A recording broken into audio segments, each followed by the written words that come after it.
Alendray merabantsika rehetra amin'ity andro anio ity amin'ny anaran'i Jesosy Kristy Tompo indray. Mbola omen'ny Tompo tombonandro isika dia mbola omen'ny Tompo fafana miaraka indray. Fala miaraka aminao anio. Dia mino fa amangy asy ianao ny Tompo amin'ny alalan'ny teniny indray androany ary dia andray fahasoavana avy any amin'indray isika. Amen. Atao hoe fahasoavana dia zavatra omena olo tsy mendrika. Ary isika dia tsy mendrika ny andray izay avy amin'Andriamanitra dia tsy nafanteniny izany.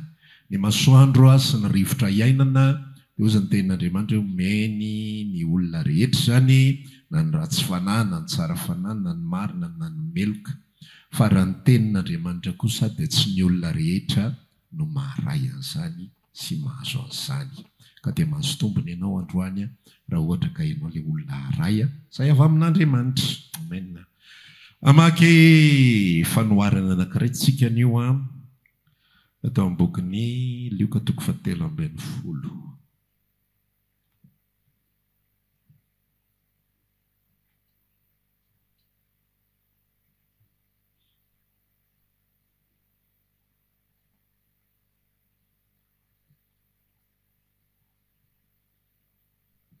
Luka 7:10 dia andevaka etsika ny andiny 9 ka hatramin'ny 7. Luka 7:10 andiny 9 ka hatramin'ny 7. Toy izao ny vaky ny teny rehefa hitantsika amin'ny anaran'i Jesosy.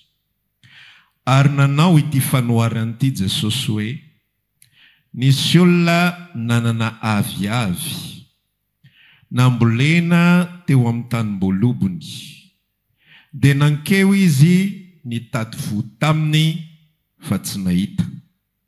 Ka dia hoy izy tamin'ny mpamboatra ny tanim-boloboka, indro efa 3 taona izay aho no nitady voa tamin'ity aviavy ity fa tsy nahita.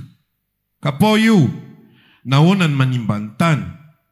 Fa ny mpanamboatra namalaka nanao taminy hoe, tompoko, avelo ihany izy amin'ity taona ity, mandra-piatoko manodidina azy ka asiako zezika, angamba mbola hamoy ihany izy. Fa raha tsy izany dia ho kapainao ihany.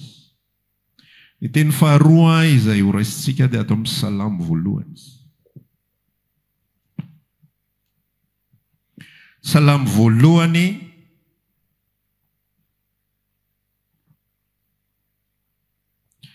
andeha vakitsika manomboka amin'ny andiny 1 ka hatramin'ny 7. Salamo 1 andiny 1 ka hatramin'ny 7. Sambatra ny olona izay tsy mandeha eo amin'ny fisainany ny ratsy fanahy, ary tsy mijanona eo amin'ny lalana falehan'ny mpanota, ary tsy mipetraka eo amin'ny fipetrahan'ny mpaniratsira. Fa lalàn'i Jehovah ny sitrany, eny lalàny ny saintsainy ny andro manalina. Dia tahaka ny hazo ambolena eo amin'ny morony ranovelona izy, izay mamoa amin'ny fotoanany, ny raviny koa tsy mba malazo, ary ny asany rehetra dia ataony lavorary avokoa. Amen. Ireo tenireo no ifampizarantsika anio. Rehefa mizarantsika dia ezahana mba ho complet hatrany ny sakafom-panahy ifampizarana amintsika, mba sady mitombo ianao amin'ny fahalalana ny tenin'Andriamanitra, no mitombo ihany koa ianao amin'ny fahalalana ny sitrapony. Tsy mitovy ireo roa ireo. Ny fahalalana ny tenin'Andriamanitra dia connaissance biblique, ny fahalalana ny sitrapony kosa dia connaissance spirituelle. Izany amin'ny lafiny ilany sady mitombo ara-tsaina isika, amin'ny lafiny anankiray ihany koa mitombo amin'ny fiarahana amin'Andriamanitra. Amen. Dia ity Luka 13 ity no ifampizarako kely aminao. Ilaina ny fampitaridalana mba tsy hivilana ny fomba fandraisana sy ny fahazona izay voasoratra. Jesosy rehefa mitory teny dia mila mitandrina tsara ny amin'ny zavatra izay teneniny sy ny zavatra izay ambarany. Satria ny vanim-potoana izay nisy an'i Jesosy dia vanim-potoana mbola tsy nisy ny fanamasina. Ny vanim-potoana izay nisy an'i Jesosy dia vanim-potoana mbola olombelona tsotra amin'izao. Tsy misy an'ilay ambaran Paoly amin'ny Koritiana voalohany Koritiana faharoa toko fahadimy andiny fafito ambin'ny folo hoe raha misy olona amin'ny Kristy dia olona vaovao izy fa ny destination zany hoe ny fiantefan'ny afatra Jesosy dia niorina be dia be amin'ny 20 isanjato tamin'ny Israely sy tamin'ny fariseo. Vitsy ihany ny afatra Jesosy no natao ho an'ny fiangonana sy natao ho an'ny mpianatra. Fa isaky miresaka izy matetika dia ho an'ny fariseo sy ho an'ny Israely ny ankamaroam-potoana. Ka mila mitandrina be tsika amin'ny zavatra izay vakiana sy ny zavatra izay raisina mba ho fantatrao tsara hoe anjaranao ve zany fa misy foana zany, anjaranao ve zany sa tsy anjaranao, anjaran'ny Israely ve zany, anjaran'ny mpianatra ve zany, anjaran'ny iza moa zany zavatra any. Dia anisan'izany ty Luka 13 ity fanoarana. Rehefa vakiny izy io dia amin'ny voalohany dia zao resaka Galiliana izay novonoiny dia nafangaroaron'ny pilato tamin'ny fanatiny ny rano sanina tsy tadidiko dia rehefa vita izay tantara izay dia nanao fanoarana amin'izay Jesosy mikasika ny aviavy nambolena teo an-tanimboaloboka zany hoe ity fanoarana ity dia fanoarana izay natao ho an'ny Israely. Rehefa tsy azon'ny olona ny vaky teny dia veriny fa ho an'ny fiangonana io zavatra io, ka rehefa tsy mamono fiangonana dia ho tapahana ho esorina. Zay tsy na zany le ambara eto hoe esory io fa manimba ny tany. Dia lasa mitondra fampianarana hoe ianao raha vao tsy mitarika olona amin'ny Jesosy dia ongotan'Andriamanitra ianao. Sa mampatonga fiainanao tsy mandeha io, sa mahatonga zao, sa mahatonga zao. Fa tsy izay ny dikan'ity contexte ty. Fa resaka Israely izy ty. Dia ohatr'izao le sary nomeny Jesosy tao anatin'le izy. Nisy olona anankiray ozy izy namboly aviavy teo amin'ny tanimboaloboka. Zany hoe manana tanimboaloboka izy zay ny origine l'izy tanimboaloboka tsara fa niova le zavatra teo nisy zavatra nitranga teo dia novain'le olona ihany koa ho aviavy indray ny nambolena tao. Ny première génération en Israël zany dia lazaina fa voaloboka.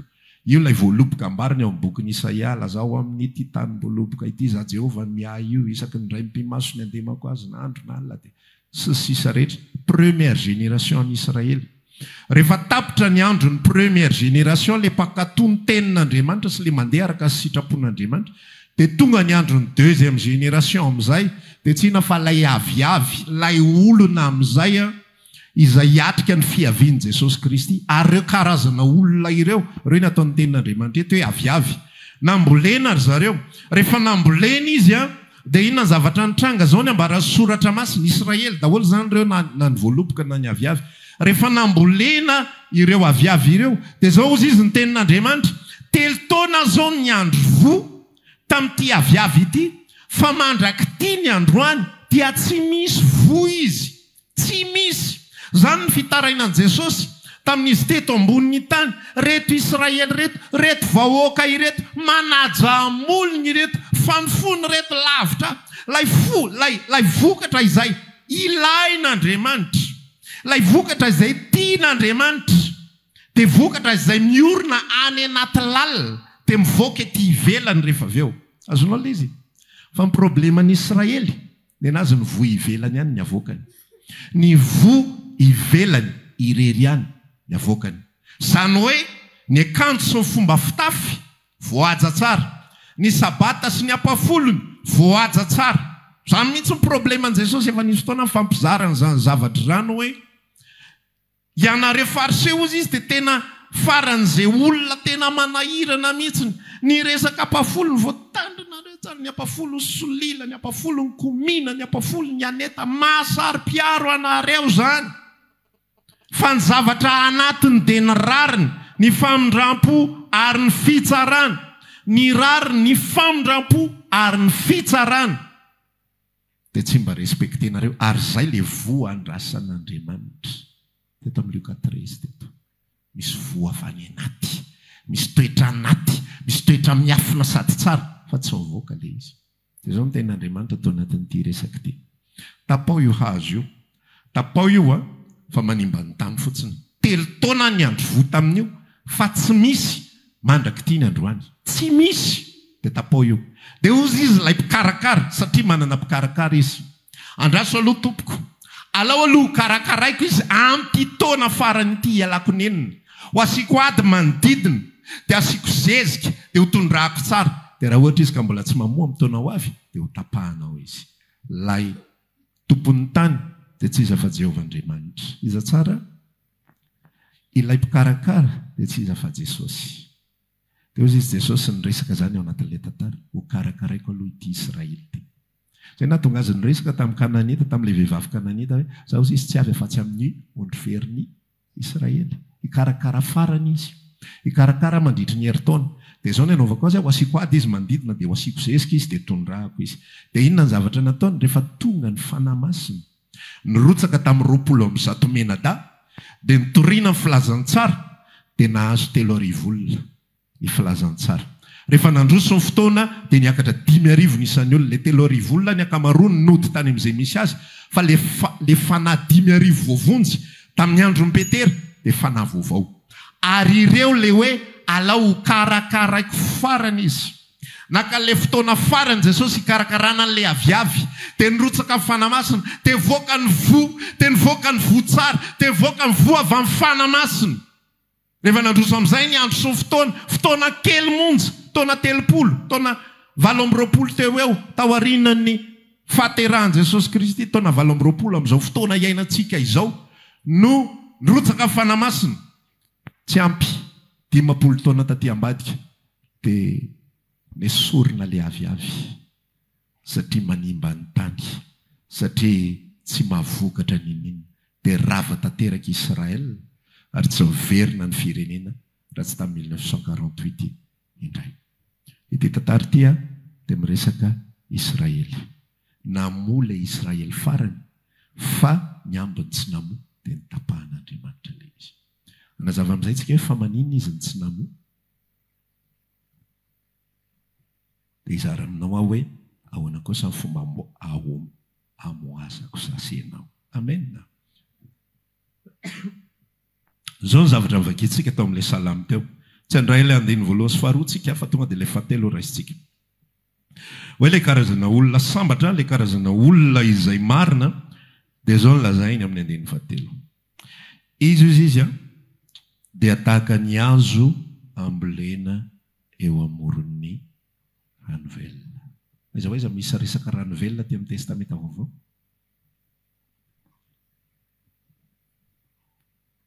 Jaona 4, ilay vehivavy Samaritana. Hozy izy Jesosy nilaza, raha fantatrao aho hoe iza, dia ianao indray nangataka aty amiko, dia omeko anao ny loharano, ny rano miboiboika tsy manam-pahataperana ho fiainana mandrakizay. Dia hozy izy Davida miresaka tao anatin'ilay salamy voalohany hoe ny olona marina hozy izy dia ny olona marina dia tahaka ny hazo ambolena eo amoron'ny rano velona. Hozy izy Jesosy niresaka amin'ny Jaona 4 hoe io atao hoe loharano rano velona io dia tsy inona fa ny fanahy masina. Inona tsara? Ny fanahy masina. Amin'ny fotoana anankiray zany raha lasianabavy voalohany indrindra, raha vao tsy ambolena ao amin'ny fanahy masina isika eo amoron'ilay loharano rano velona, raha vao ny olombelona ny tsy miorina eo amin'izay dia tsy afaka ny hamovo tsara mihitsy izy. Zao ilay ambaran'ilay salamy teo hoe izy dia mamoa amin'ny fotoanany. Amin'ny fotoanany. Tsy mirate an'ilay fotoana izy, tsy mieloha, tsy aoriana, ary tsy mamovo ratsy izy. Satria manino? Ambolena eo amoron'ny rano velona izy. Ny nahatonga ny Israely nandrasana ny vofa tsy nentina moa dia satria izy tsy nambolena teo amoron'ny rano velona. Satria izy tsy nandray ny fahasoavan'Andriamanitra. Hozy ny tenin'Andriamanitra milaza tonga teo amin'ny mazava fa nalony ny maizina. Satria manino? Ratsy ny asany. Tonga teo amin'ny zanak'Andriamanitra, tonga teo amin'ilay Jesosy Kristy. Fa tsy mety amin'ny Israely zany. Dia miteny izy eo amin'ilay Jaona 1 hoe fa izay rehetra nandray azy dia nomeny hery amin'izay ho tonga zanak'Andriamanitra. Dia izay mino ny anarany dia ireo izay tsy nateraka ny rà na ny sitrapon'ny olona na ny sitrapon'ny nofo fa nateraka Andriamanitra. Ny teboka voalohany amoazan-dra olombelona votsara tena avy amin'Andriamanitra marina. Inona moa ilay votsara? Fiadanana, fifalena, fitiavana, fahalemem-panahy fanaova-tsoa sy sisa rehetra Galatiana 5:2. Ny fepetra voalohany afandra olombelona mamoaka zavatra tsara naturellement fa tsy ezahany. Ny miezaka azony rehetrarehetra atao ohatra ny Virgine 5 adala ihany io miezaka ny tazona an'ilay fanaly, miezaka ny ampirehitra an'ilay izy, miezaka ny tazona ny maha-Virgine. Endrika Virgine dia madio fitondratena zany ny Israely ny nadio fitondratena fa tsy izay ilay vony tediavin'Andriamanitra azonao ilay izy. Mbola aviavy tsy mamoa ihany ny fijeriny azy. Misy karazana olombelona eto amin'izao tontolo izao voatandriny tsara ny molony tsy teniteny foana, voatandriny tsara ny tanany tsy angalatra, voatandriny tsara tsy hanao ratsy, fa tsy izay ny tediavin'Andriamanitra. Fa ny tediavin'Andriamanitra dia ilay vo avy amin'ny fanamasina. Le vo mivoaka naturellement avy amin'ny fanamasina. Avy aiza sy ahoana ny ataterana io? Ambolena eo morony rano velona aloha ny olona. Izay no mahatonga antsika tsy mitory amin'ny olona hoe ianao miala amin'izao, ianao miala amin'izao. Aza manao an'izao ianao tsy mahasoa ny olona na iza na iza. Tsy mahasoa ny fanjakan'ny lanitra raha tsisy hifoka sigara intsony eto amin'izao tontolo izao. Tontolo iainana no mahazo fahasoavana amin'izany. Dia ny olona manodidina hoe mba mahafinaritra koa fa tsisy hifoka sigara. Raha tsisy miteny ratsy dia ny tontolo fiarahamonina no mahasoa amin'izany, fa ny fanjakan'ny lanitra tsy mahasoa amin'izany. Satria maninona na tsy teny ratsy ary ny olona, na tsy jangajanga tsony ary ny olombelona fa dia samy matoky amin'ny vadiny anankiray daholo. Tsisy mifangalabady tsony, tsisy mifangalatra ninina fa hiadina siofinaritra sambatra tokoa izahay. Izay zava-mitranga eto Madagasikara. Tsy mahasoa zany an'Andriamanitra, tsy mahafaly an'Andriamanitra zany. Fa zany zavatra rehetra zany nataon'ny Israely daholo. Fa mbola ozy izy Andriamanitra ihany hoe aviavy tsy mamoa io. Mbola ozy izy Andriamanitra ihany hoe telo taona ny andro vo tamin'io, fa tsisy vo mandraka ankehitriny. Ary rehefa tonga ilay Jesosy Kristy izay afaka mamoa, afahan'izy ireo mamoa, dia ny lafin'izy ireo. Ozy izy ny tenin'Andriamanitra ilay Jona 1:2 hoe tonga teo amin'ny azy izy, fa ny azy tsy nandray azy. Fa hoany ialano milaza ny tena ny lafa zanak'Andriamanitra. Tsika ary niaraka lehibe teto, niaraka nanosika pne tamin'ny mbola kely, niaraka tany an-tsaha, niaraka sambotra voangory. Koa hoana ny tampotampoka dia hoe zanak'Andriamanitra. Fantatray mamanareo inge, Maria ny anarany, Josefa ny dadanareo. Koa hoe zanak'Andriamanitra nga Josefa Andriamanitra. Tsy neken'ny olona ilay afaka mampamoa azy vo tsara. Ny tepoka voalohany ny avako ary averina foana amintsika mba tsy ho diso lalana isika. Tsy ny toetranao ny tian'Andriamanitra ho vaina ho tsara. Tsy ny fomba fiteninao ny tian'Andriamanitra ho vaina ho tsara. Tsy ny volanao ny ilain'Andriamanitra terina any am-piangonana. Tsy ny volanao ny ilain'Andriamanitra mena mahatra. Tsy ilain'Andriamanitra anao asa soa. Fa ny ilain'Andriamanitra aminao voalohany indrindra, tiany ianao ambolena eo amoron'ny rano velona. Fa raha vao tsy ambolena eo amoron'ny rano velona ianao, dia tsy possible ianao hamovo tsara. Ny Israely niezaka tamin'ny herin'ny tenany hanao izay zavatra mety, fa tsy nankasitrahan'Andriamanitra izy. Ny fariseo nitandrina fatratra ny lalàna, nitandrina fatratra ny lalàna, niezaka tamin'ny momba azy rehetrarehetra mba hitondra tena tsara. Ozy ilay fariseo anankiray nivavaka, Andriamanitra misaotra anao aho, fa za tsy mangalatra, za tsy mijangajanga, za tsy mamon'olona, za matandrina ny andro sabata, za ohatran'izao, za ohatran'izao, za tsy mba ohatran'ny ry mpamorietra iry. Fa Andriamanitra tsy nahita sitraka teo anatrehany ilay fariseo, satria tsy zany ilaina. Tsy zany ilaina. Tsy fitondratena tsara be ivelany ilain'Andriamanitra. Religion zany avako. Ny religion no mila an'izany. Dia rehefa endry tsara ianao eo anatrehany fiarahamonina, dia tena bon chrétien ianao no dikan'izay. Bon chrétien. Nefa Andriamanitra tsy mahita anao bon chrétien raha tsy ambolena eo amoron'ny rano velona ianao. Izay mahatonga antsika Jesosy ny fototra. Jesosy ihany aloha ny toriana. Rehefa tsisy resaka Jesosy, tsisy ilana ny ambiny rehetra.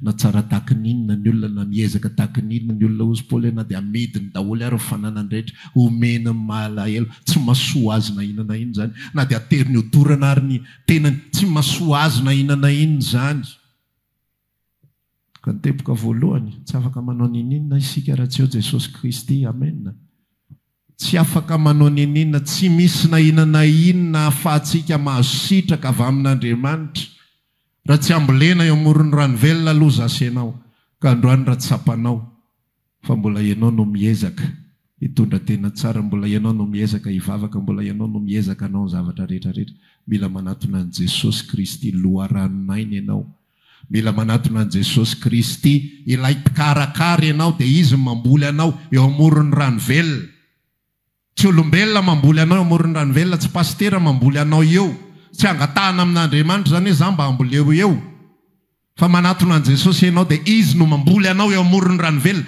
zay le teniny zay rehetra manatona zay rehetra misotro ny rano zay omeko azy dia misy loharano miboiboika tsy manapataperana amin'izay ao anatiny ho fiainana mandrakizay rehefa mandray an'izay fiainana mandrakizay izay am'izay enganeka ho azonao zany zay anankitelo zany rehefa mandray izay fiainana mandrakizay izay am'izay ianao zay vao afaka mamovo tsara zay vao afaka mamoa an'ilay vo izay andrasan'ilay tompony tany-boaloboka fa raha vao tsy ambolena eo amorony rano velona ny olona dia tsy afaka mamoa an'ilay vo andrasan'ilay tompom-boaloboka fa mamoa ny vo zay tiany fotsiny izy mamoa ny vo zay ampianarina azy fotsiny izy mamoa vo mety amin'ny fiarahamonina izy mamoa vo mety amin'ny mpitondra fivavahana izy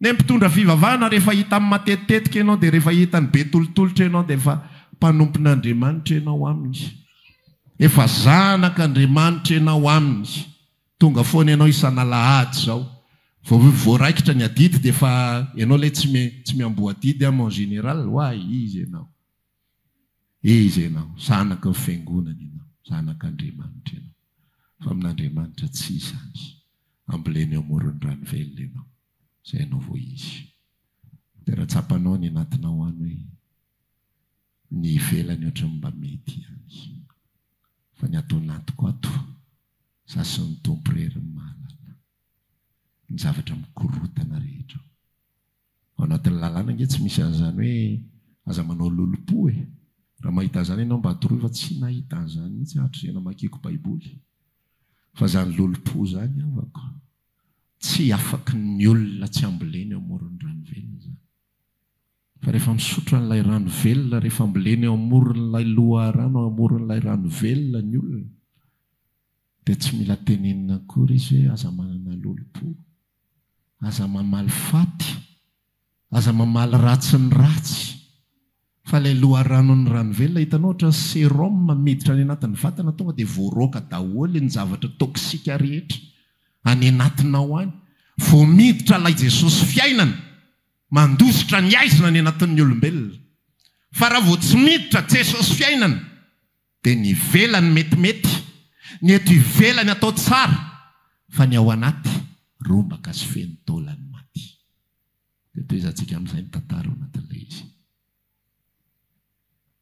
asainao ihany koa tsy tapitra hatreo tsika mety efa tena ny aina an'izany nambolena eo amorony rano velona izany eo amorony rano velona fa zao ato anatin'ity tantara ity ndra aloha toy izakely izy ozy izy hoe rehefa ambolena amin'izay izy amorony rano velona dia sao amin'izay ny voa tsy mila ezahana ny ampivoaka azy ny fikarakarana ety ivelany no ezahanao tsy mila ametrahan-tanana ny hazo zay vao mamoaka voankazo tsy mila fametrahan-tanana sy vavaka fifadikanina ny voasary anankiray mba hamoaka voasary mamy fa zay ataonao ato amin'ny fototra no mivoaka ery amin'ny sampany zay tsy ataonao ato amin'ny fototra dia tsy mivoaka ihany koa ny amin'ny sampany dia zao no ambara ilay sotra masina tao ny salamo voalohany hoe io olona io izy dia zao rehefa ambolena eo amorony rano velona amin'izay izy dia mamoa izy amin'ny fotoanany mamoy izy amin'ny fotoanany, mamoaka voy izy amin'ny fotoanany, amin'ny fotoanan'Andriamanitra. Nisy fotoana ariana le fotoanan'Andriamanitra amin'ny vanim-potoana rehetrarehetra. Nisy fotoana Jesosy nanatona aviavy, te ny andro vo teo aminy izy, nijery izy, fa tsy nahita, fa ravina fotsiny no hitany. Te ozy izy lay parenthèse eo amin'izay tantara izay, fa mbola tsy fotoana famoazany aviavy izany. Dia ahoana ny zavatra nitranga? No tenenin Jesosy tao anatin'ilay izy nozoniny le aviavy.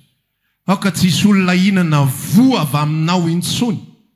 Gaga ny mpianatra hoe fa ahoana ary ty mpampianatra tsy mahalala hoe tsy fotoana ny aviavy ty izao. Fa nen Jesosy ny fotoana, iny tena sary ara-panahy mihitsy izy, zany hoe mampalahelo moa zava victime le aviavy tao anatin'le tantara. Fa sary ara-panahy mihitsy ny tena tiany avoaka ao anatin'ilay izy, io zanak'Andriamanitra io ny andro vo avy amintsika foana io. Zany hoe zasenao mila fifamantorana aminy foana mba hampatonga antsika amo amin'ny fotoanany, amo votsara. Fa raha vao tsy mifamanitra aminy, zay le hevitra le Jaona 5:10, raha miray amiko ianareo dia mamobe. Rehefa misy firaisana isika dia mamobe, inona le vobe, le zavatra izay ankasitrahan'Andriamanitra. Lay toe-posy toe-panahy amin'ny Petera 1:3 afaka mamaky ianareo ny karazana toe-posy toe-panahy rehetrarehetra amin'ny soratra ao. Fa tsy voatery hijanona Galatiana 5:12 isika. I Paoly ihany koa miresaka ny Korinthiana 1:4, Korinthiana 1:2 ihany koa raha tsy diso. Tenenina mafy izay fa mamaly moramora. Voageja manodidina izay fa tsy tery, very-hevitra fa tsy mamoy fo.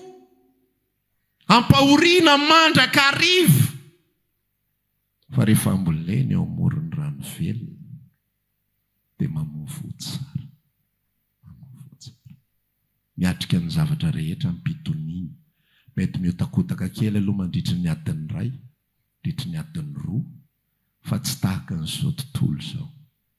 Misy fotoana ako efa elaela, tsy fantatro izay antony fa za somary sensible amin'ny karazana olona letanao, le olona mamono tena reny. Dia mandinika ny zavatra mety mihodina anaty saina izy ireny hoe inona mampatonga ny olona mamono tena. Fa maninona izy ao anatin'ny fiainany ao no mamono tena. Maninona izy tapa-kevitra tampoka hoe eto androany hamono tena.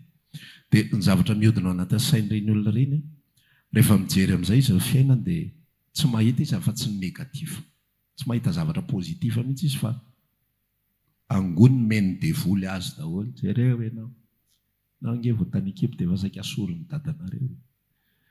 Dia jereo ianao tamin'ny ianao klasy tsy fantatro CP na tsy fantatro C, tsy mba nisy namanao zany mihitsy. Dia jereo ianao rehefa avy eo ahilikiliky ny olona foana ianao. Dia jereo ianao tsy mba nisy piti mihitsy ianao. Dia jereo ty tarehanao feno mony. Dia jereo ty sofinao vilana. Dia jereo ty ianao tsy mety mahita asa mihitsy mandritra ny 5 taona. Dia zao ianao ty efa 7-30 taona mbola tsisy maka ihany. Dia ahoana zao ianao? Mihodina ao anatin'ny sainao zany zavatra. Dia rehefa mihodina ao anatin'ny sainao zany zavatra zany dia tsy hitany intsony, tsisy mila eto ambony tany, tsisy ohatra zao dia lasa izy mamono tena. Misy zavatra ratsy mihodina ao anaty ao. Misy zavatra tsy izy be dia be mihodina ao anaty ao. Dia eto tsika miresaka an'ilay izy hoe isika ambolena, isika misy zavatra kosa rehefa ambolena eo amorony rano velontsika. Dia i Paoly moa zany raha isika ao anatin'ilay izy very-hevitra izahay fa tsy mamoy fo. Fa eritreretinao fa raha saintsain'i Paoly daholo ny zavatra rehetrarehetra manjo azy. Iny ny manana antony be indrindra hoe tena ny mora indrindra tonga dia alao misaoty atao anaty ranomasina ato. Io tonga dia vetivety dia maty. Akatonao fotsiny orina, 3 minitra ianao dia vita. Tsisy vakilo, tsisy. Raha ohatra mantsy ka menjera avy any ambony tendrombohitra mety mbola iaina tsy fantatro hoe firy minitra mijalijaly eo, fa raha miletika any anaty ranomasina tonga dia vita ny tantara. Fa maninona tsy mety mamoy fo le olona izay miaina zavatra sarotra indrindra. Fa maninona le voageja manodidina tsy mety tery. Fa maninona le very-hevitra tsy mety mamoy fo. Fa maninona le tenenina mafy dia mbola mamaly moramora ihany satria izy ambolena amorony rano. vela dia ny raviny tsy mety malazo entsana ankesany raha lasanapa maninontsika amin'ny resaka hoe tsy mety very famonjena maninontsika amin'ny resaka hoe fiainana mandrakizay eo amin'ny Kristy Jesosy tsy mety malazo le raviny ninonino nataonao eo rehefa mbolena eo morony ranovela izy tsy mety malazo lay azo rehefa mbolena eo morony ranovela isika mamoa amin'ny fotoanany isika rehefa misy fifamatorana ara-panahy amin'ny Kristy isika rehefa mbola le voavonjy voalohany ianao automatika ny relation ny fifandraisana amin'ny fanahinao le fanahy resako izany dia ny esprit raha meko sarisary tsotsotra le izy mba ho azonao ao anatin'ny 10 minitra monja fa tsy hiditra lalina be isika dia ohatran'izao asitsika tanatohatra 1 2 3 4 tsika tanatohatra 4 ny fandehan'ny famoazana sy ny fandehan'ny tontolo ara-panahy miaraka amin'Andriamanitra. Ny tanatohatra voalohany indrindra eto dia ny tena na ny hita maso. Ina tsara? Ny tena na ny hita maso. Ny tanatohatra faharoa dia le lazaintsika hoe amma. Ina faharoa? Fanahy amin'ny teny malagasy. Fa tsy fanahy ny tena dikany. Fa amin'ny teny fototra teny grika dia io ilay atao hoe psoke. Io ilay maha-olombelona ny olombelona. Ao anatin'io no misy ny intelligence. Ao anatin'io no misy ny caractère, ny toetoetranao rehetra. Raha sentimental kely ianao dia ao anatin'io no maha sentimental kely ianao. Raha ohatra ianao ka olona mora tezitra bebe fofo laza azy dia ao zay. Raha ohatra ka olona marantsaina ianao dia ao zay. Le curiosité ao zay. Ao anatin'io amma io. Le toetra rehetra le maha-olombelona ny olombelona dia ao daholo. Ny antanatohatra fahatelo dia ny fanahy.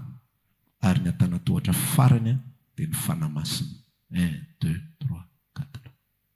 Ny olona rehefa mbola tsy nateraka indray le avy tsotra fotsiny dia tsy misy ale antanatohatra fahatelo fa 1 sy 2 ihany misy ao aminy. Le hita maso, tontolo azo tsapahitanana, le nofo, le vatana, maso sy sisa rehetrarehetra. Ary ny faharoa kosa dia ilay amma maha-olombelona izay mibaiko ny toetra ny rehetrarehetra. Fa le fifandraisana, le fahatelo ato ilay fanahy izay atao hoe pneuma. Na tsara? Pneuma, avy amin'ny hoe pneu rivotra. Le ambaran'ny Genesis toko voalohany dia nanao tany Andriamanitra fofon'ny fofonaina avy tamin'ny vavorony. Ambaran'ny Jaona toko 2:20 ihany koa ny tenenin Jesosy milohan'ny alany eto ambonin'ny tany dia namoaka fofonaina tamin'ny vavorony izy. Raiso fanahy masina na elokiza avelanareo dia voavely zany. Iny atao hoe pneuma. Ary iny zavatra iny maty iny tamin'ny fotoana na ny tan'olombelona ary velona iny amin'ny fotoana izay andraisan'ny olombelona fanahy masina indray. Farany dia fanahy masina. Ao amin'ny fanahy masina misy ny toetran'Andriamanitra rehetrarehetra. Azonao? Raha vao tsisy ny fanahy masina dia tsy mamovo tsara le olombelona. Tsy mamovo ankasitrahana le olombelona. Lay toetran'Andriamanitra ao amin'ny fanahy masina dia mepita ao amin'ilay fanahy atsika izay nateraka indray. Izay tsy nateraka indray zany dia tsy misy tetezana fa tapaka ny tetezana fifandraisany amin'Andriamanitra. Na mivavaka ary izy dia tsy tonga amin'Andriamanitra le izy. Fa raha ohatra ka mivavaka ny olona anankiray ka valian'Andriamanitra vavaka dia izay natao hoe famindram-po. Tahaka ny olona rehetrarehetra tao anatin'ny Baiboly tao nangataka fanasitrana, nangataka fanafahana aretina, nangataka fandroana dia amin'ny nahazo famindram-po izy. Fa tsy hoe manana relation amin'Andriamanitra akory iny olona iny. Eo le atao hoe raha miray amiko ianareo. Misy ale pneuma ianao, zay ianao vavaka miray amin'ny Kristy. Satria Kristy, satria fanan'Andriamanitra sy ilay fanahy maha-olombelona no mitovy natiora. Samy pneuma reo fa tsy ao amin'ilay psoke.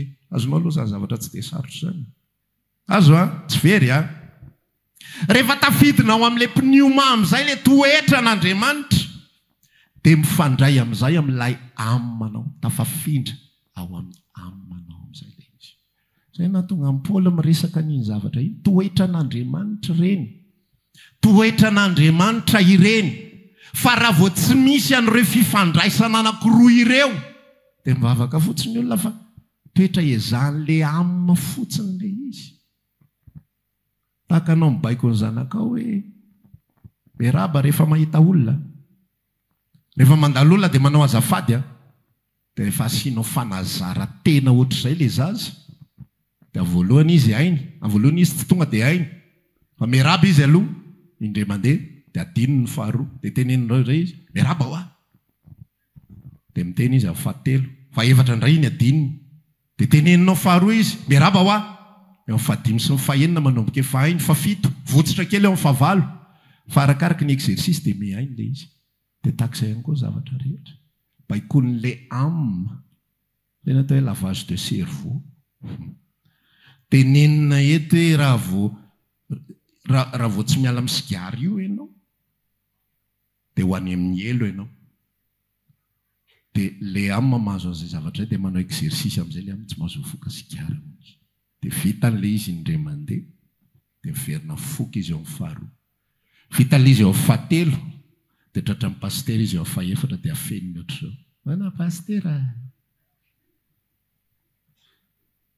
Eo amin'ny fahadimy izy tonga saina amin'izay tena za ve rangahy dia ho andevoziny ity sigary ity foana fa za rangahy tsy hifoka intsony. Vitan'ny aminy izany zavatra. Fa ny tsy vitan'ny aminy dia ilay teneniko anao teo, ketsaina manodidina fa tsy tery. Tsy vitan'ny olombelona na takiny ahoana fiborisiana ny atidohany. Tsy mety izany. Na dia tenenina re ianao olona tsara, ianao olona zao, ianao olona zao, ianao olona zao, misy mipasy, misy tsy mipasy. Fa rehefa manana ilay fanahy ianao izay ampitany ny toetra n'Andriamanitra, azonao le izy, iny le ambolena eo amorony rano velona. Io fanahinao io ny ambolena eo amorony rano velona dia mandray ny toetra le rano velona izay nambolenanao ianao. Fa rehefa hazo tsy izy ny ambolena eo amorony rano velona, hazo tsy izy foana iny. Tsy mamoaka vo. Raha tsilo ny ambolena eo amorony rano velona, tsy mamoaka aviavy iny. Raha songosongo ny ambolena eo amorony rano velona, tsy mamoaka voaloboka iny. Mitovy amin'izay ihany na iantsoantso Jesosy fa zato faharivan'ny olona tsy mety mivoaka izany zavatra izany. Sasianao nambolena eo amorony rano velona amin'izay. Ahoana amin'izay ny hatafavoaka ilay vo amin'izay? Ny finotsika. Ny finotsika. Za dia olona nambolena eo amorony rano velona. Na dia misy ariniady izay mitranga ao anatin'ny fiainako, nambolena eo amorony rano velona. Ilay finoan'ny Paoly ange niazona azy hatramin'ny farany. Fa rehefa very ho finoan'ny olona dia izay mahatonga azy mamono tena ozintsika teo. Izay mahatonga ny olona mamoy fo. Dia izy mamono tena, izy mamoy fo iny dia poseny ny devoly, atosiky ny devoly. Ataony maizina amin'ny daholo ny zavatra rehetra dia tsy afaka mieritreritra ho avy intsony izy. Tsy afaka mieritreritra hoe anahoana ny rapitso, ahoana ny amin'ny herintaona, ahoana ny amin'ny 5 taona. Fa mieritreritra izao foana ny fiainako ka. Simba foana ny fiainako tsy tafavoaka mihitsy. Fa zasenao rehefa ambolena eo amorony rano velona dia natao amin'izay tsika ino. Za ilay nambolena. Misy voan'Andriamanitra mitoetra atao anatiko. Izany ambaran'ny bokin'ny Jaona voalohany, misy voan'Andriamanitra, tsy mahay manoto izy satria misy voan'Andriamanitra ao anatiny. Ianao hoe mamahatsapa an'izany misy voan'Andriamanitra atao anatiko. Misy von'ny famindram-po atao anatiko. Misy von'ny famelan-keloka atao anatiko. Misy vo mandevitra atao anatiko. Misy vo maharesy fahatezerana atao anatiko. Amen. Fa zao tontolo zao tsy afaka manao azy. Rehefa tezitra izy dia miandry izay mampitony an'iny fotsiny na 4 taona iny na 4 taona. Misy karazana olona nge tena ny fahatezerany tena matonany. Tena gaga mihitsy ny ianao hoe fa ahoana ary ty olona ty efa niady mbola tsy mifampiteny ihany. Ny sasany efa mitsivalana ny anankiray zay vao latsaka moramora ny ranomasina. Mbola tsy miteny ihany izy amin'io. Hitanao fotsiny latsaka lasa ihany lesy. Tsy ho famela mandramaty. Satria maninona ny anaty ihany. Tsy misy an'ilay loharano miboiboika. Tsy misy an'ilay rano avy amin'ny Kristy. Tsy fantatra ianao fa za manokana tena matsapa mihitsy ny anatiko any. Misy manadio foana ny anatiko any. Tsy mety mitazona alahelo zany. Matoa ako manao ohatran' izay za mba mody tezitra indraindray. Ny ankamaroa-potoana tsy tezitra.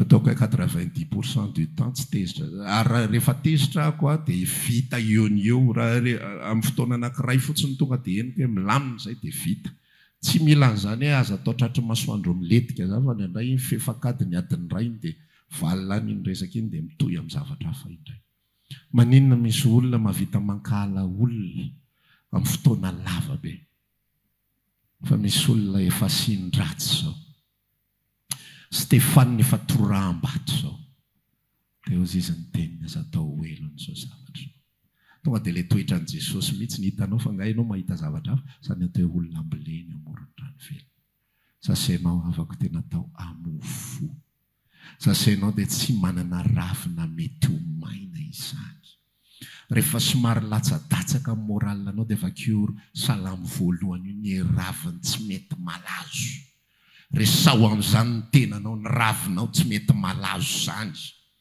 le ravina taratasy any anatin'ny posinao no mety tsy hisy itsony fa ny ravinao tsy mety malazo izany amenna le crème nahoditra anao mety ho lany fa ny diloilo manositra ny lohanao tsy mety lany zany misy diloilo n'Andriamanitra manositra ny lohako zany ny tenen'i Davida ary zany nambarany Davida tamin'ny vavany diloilony nanosorany aho manositra diloilony lohako izy ny kapokako feno dia feno olona misy manenjika no miteny an'izany zany nahatonga Davida ke milaza an'io indray andrany mbola izara fa mikasika an'i Davida fa andeha tsena no miandro vadiko metsena no men'ny tompo révélation fa manamana moa ty Davida ty hoe olona araka ny fon'Andriamanitra efa ela le fanontaniana fa eo am-piantsenana tena azoko valiny tena zay azoko hoe ahoana ty olona ray ty fa tena tsy mety ritra mihitsy ny energian'izany Davida zany raha lasenaba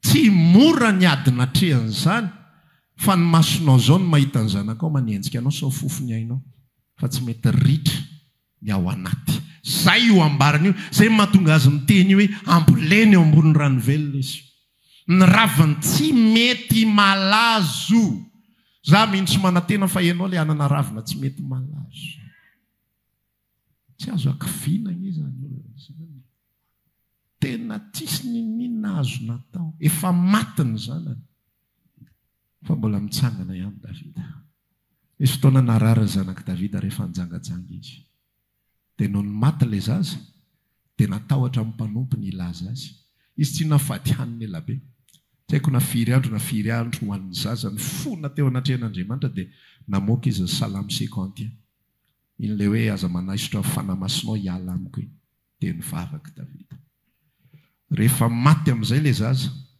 dia fanilika amin'ny mpanompo ny ilaza azy dana teny io ary zaza velona tsy mety mihinan-kanina izy maika fa ho teneninao hoe maty ny zazako tsy zay vao teny mamony teny io tsika ny fay tena tsy hitan-drala azy natao dia fanilika teo dia fantatry Davida afarany vao hitany fanilika dia fa fatany fa maty zaza rehefa maty zaza tsy nila nyteny akory retsy nalai ny sakafo dia nohaniny tsy azony io lahoana ary zany hoe maty ny zaza dia nihinan-kanina indray ngiara iny hoe vahoana ary zany lozika zany le olona amboleny amorony ranovelona tsy mahafaty azy na dia zavatra zay tena efa mafy ny atako farazay mafy indrindra azy fa mbola mijoro foana izy fa tena minao foky rehetra fa tsika izany fa raha vao tsy tsika izany matiantoka fotsiny tsika mihain'ny soratra masina mihain'ny tenin'Andriamanitra tahaka izao nefa vao mahazo zavatra ihany koa tsika dia milofika eta mavaka vareraka pastera tena mila tsotavavoaka tsony fa tena mba miandry anareo sisa ny tena nareo ny atenaina sisa tsy izany ianao amenna tsy izany zaho le amboleny eo amorony ranovelona za le manana ravina tsy mety malazo ny ale voako le mamofoany na dia inona ary ny ataon'ny fiarahamonina tsy manakanatsy hamovo tsara zany ary zay tatsy ataon'ny fiarahamonina eo ihany koa tsy mampiteny ratsy azy zany amenna raha sendra efa mivoaka ny tapany ahifony amin'Andriamanitra dia teneniny tompo dia teneniny tenanao za le amboleny eo amorony ranovelona zany mba hampaherezana fanahinao isaka mihetsika fa mila an'izany io fanahinao io za le amboleny eo amorony ranovelona problemanao tsisy dikany io, tsisy dikany. Fambolena eo amoron'ny rano velona ianao. Na inona mety hitranga, ninona mety hiseho, niza mampitahotra anao, niza mampiorooro anao. Masahe mijoro mihitsy dia teneno rehefa misy ohatran'izay. Za olona ambolena eo, na azo na tsy azony. Ny tena marina ho anao ny tenenana an'ilay izy. Izy aloha mazava ho azy inona ary ny tiany lazaina amin'izay. Fa ho anao mihitsy ny tenenanao an'ilay izy. Ho anao mihitsy ny lazanao an'ilay izy, ho an'ny fanahinao mihitsy hoe izy tsy matahotra an'izany. Tsisy atahorako izany. Gadraiko ianao, pitehako ianao. Zao lazaina aminy za ambolena eo amoron'ny rano velona. Ny raviko tsy mety malazo, tsy ravi-pitombenana, ny voako maniry amin'ny fotoanany. Zany aho zany, tsisy ninona azonao atao. Zany mihitsy nge fahasahiany Jesosy. Jerenao nge ny tantara rehetra efa eo anatrehany Pontius Pilato Jesosy fa tena tsisy raharahiany zay mampanapaka azy. Eo anatrehany Heroda Jesosy fa tsy taitra mihitsy izy miatrika an'izany Heroda zany. Zany ny olona ambolena eo amoron'ny rano velona, zany ny olona ny raviny tsy mba mety malazo, zany ny olona mamoa amin'ny fotoana, zany ny olona manana ny asany ataony lavorary avokoa. Tsika tsy mila miteny zany, ianao mahomby, ianao zao, sy ny sisa rehetra. Fa zasy ianao ambolena eo amoron'ny rano velona. Zay rehetra mitranga eo aminao, na inona, tsy mety mahakasika izany, tsy mety mahasimba izany, tsy mety mahafony izany. Ka dia te hampaheranao amin'ity andro anio ity. Aza mety hakefiky fian-javatra izany. Isika ilay aviavy ambolena eo amoron'ny rano velona. Aza matahotra no tapahany izany fa tsy ho tapahany ianao. Mety hatramin'izay ianao mbola tsy nahavoaka tsara. Misy fotoana ianao afapony amin'ny fiainanao. Misy fotoana ianao afapony amin'ny firaisanao amin'ny Kristy. Misy fotoana ianao tsy afapony. Mety tsy ilay tsy afapony bebe kokoa tato ho ato. Fa ilay afapotry fa elaela tany. Aza taitra. Jesosy Kristy mihitsy no mamboly antsika. Teo izy milaza azy hoe izy no manamboatra ady manodidina antsika. Dia izy no manisy an'ilay zezika. Dia izy no manondraka. Dia ianao mamoha fotsiny sisa. Mino an'ilay zavatra izay ataon'ny Tompo aminao. Amen. Eny afatra ho antsika amin'ity andro anio ity. Sasenao ilay mambolena eo amoron'ny rano velona. Tao tohizana ny lalana. Amen. Tao tohizana ny lalana. Tao hanompo foana. Tao hitohy amin'ny famoazana. Ary ohatra ka henonao hoe tsy dia tena namoa tsara loatra ianao tato ho ato. Tsy dia mipasy loatra ilay voa satria ilay pasazy anankiefatra teo izany avy atao fanahinao dia miampita ato amin'ny amanao. Tato ho ato. Rehefa tsy tena mifantoka ao amin'ny Kristy isika dia tsy tafapita ilay avy ato amin'ny esprit maka atao amin'ny amina. Azonao ilay izy. Rehefa tsy mino ianao dia tsy tafapita ilay energia, ilay tsiro, ilay rano, ilay tsironaina avy ato amin'ny esprit anao maka atao amin'ny amina. Dia manovokovoka be ilay amato. Mandoalika amin'ny vavaka dia efa miketrona farazezoky ny Jesosy. Tsy mety concentré mihitsy. Tsy tafapita izy nidika azy. Dia ny eforinao ny atosika ao be. Jesosy. Sotra anao. Tapenana fotsiny fa tsy tadiditra ny inona ny tokony le toy an'ilay Jesosy dia mba tsy hampatonga izy banga ela be. Tao dia misotra aloha ny alefa dia hita hoe nitoy any rehefa avy eo. Hoe maninona no misotra. Tsy mipasy izy izay. Mila verina amin'ny resaka amin'ny tompokely Jesosy hoe tsy mipasy ilay izy. Tsy mipasy ilay izy. Samy mino anao. Samy mino anao izay velona atao anatiko. Misy loharanao miboiboika atao anatiko. Faly androany manatona anao.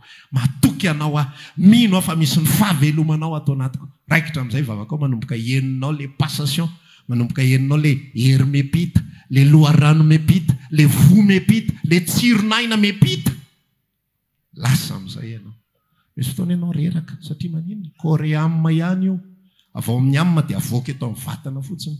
Ezahana fotsiny hoe vokatra ny fanahy dia faly. Fa tsy mety tena faly. Tsy mipasy izay ilay ato. Azonao? Amboarina fotsiny ilay izy. Fa tsisy zavatra foronina be.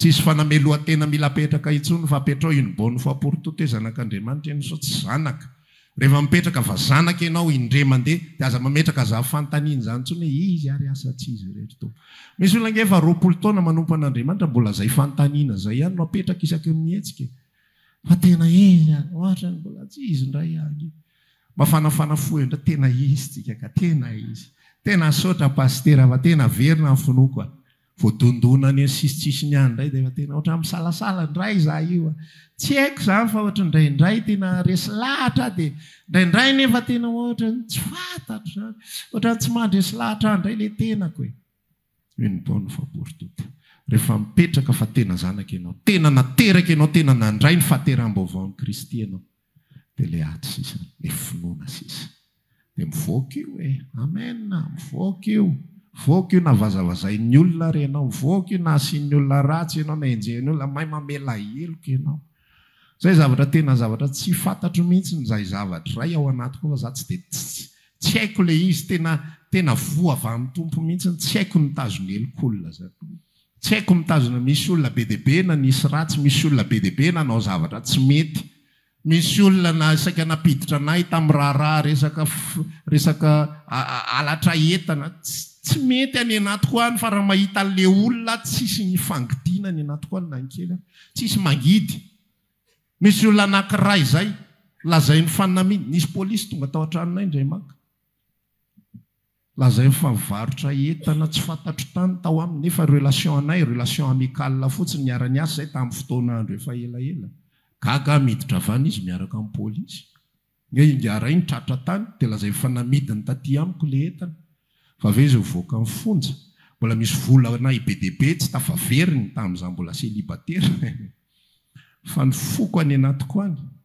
tena tsapaiko mihitsy hoe manahoana par rapport amin'ny rangaty zay raha vola any aminy any misy amina dizaine de millions ary saika napidikizo fanampon'izay fa eniko any anatiko any tsy dia epita rehefa mahita azy ery amin'ny lalana eny fa mbola fampiaraba fo dia ahoana manahoana ny ankizy dia tsapaiko mihitsy le tsikitsika hoe tsiky fironina saky tsiky misy fiadanam-po fa eniko any anaty any tsiky misy fiadanam-po misy olona hafa be deabe ny relation nahitana zavatra ohatran'izany fa eninao any anatinao any misy loharano manetsina ny banga avelao izy amoa ao anatinao amboary fotsiny relation dia voaka ho azony fo amen da marantsika fa mandroso fotoanatsika hitsangana dia efa afaka androany dia resaka amin'ny tompo tsy haiko izay namanginy anao fa anao sy ny tompo izay raha maniry ariva avaka aminay ianao